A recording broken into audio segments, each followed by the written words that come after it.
கோயில் கட்டும்போது அதற்கு கும்பாபிஷேகம் பண்ணுவதற்கு புனித நீர் அப்படின்றத நம்ம கங்கையிலிருந்து எடுத்துட்டு வரலாம். ஏன்னா கங்கை தான் வந்து மிக மிக புனிதம் நம்ம இந்துக்களுக்கு தான். ஸோ அதனால வந்து கங்கையிலிருந்து அந்த நீரை எடுத்து வரலாம்.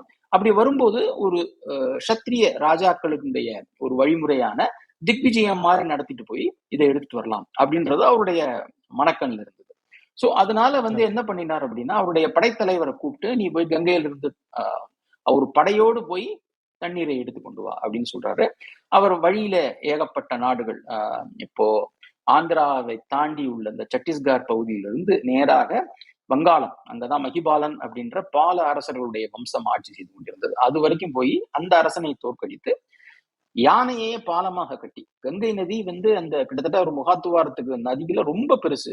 அதனால அவர் கொண்டு போன யானை படைகள்ல யானையே பாலமாக கட்டி அந்த எந்தெந்த அரசர்களை தோற்கடித்தார்களோ அந்தந்த அரசர்களுடைய தலை மேல அந்த குடத்தை வைத்து புனித நீரை எடுத்துக்கொண்டு அவர் வந்தார் அப்படின்னு திருவாலங்காடு செப்பேடுகள்லயே எழுதி வச்சிருக்கிறார்.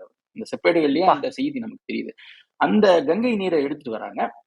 அப்படி வரும்போது இவர் மட்டும் இங்கேயே இல்லாம, சரி யாரோ போறாரு எடுத்துட்டு வரேன் அப்படின்னு இல்லாம, இவர் கோதாவரி நதிக்கரைக்கு வரைக்கும் போய் அந்த புனிதமான நீருக்கு அதுக்குண்டான மரியாதையை தரணும் அப்படின்றதுனால அந்த படைகள் அந்த குடத்தை எடுத்து வரும்போது இவர் கோதாவரி வரைக்கும் போய் அங்க அந்த கங்கை நீரை மரியாதையுடன் வரவேற்று அங்க மரியாதை பண்ணி இவரும் கூடவே வந்து அந்த கங்கை கொண்ட சோழபுரத்துல இவர் ஒரு கோயிலை கட்டி அங்க அந்த நதி நீரை வைத்து கும்பாபிஷேகம் செய்கிறார் அப்படின்றதுதான் வந்து வரலாறு.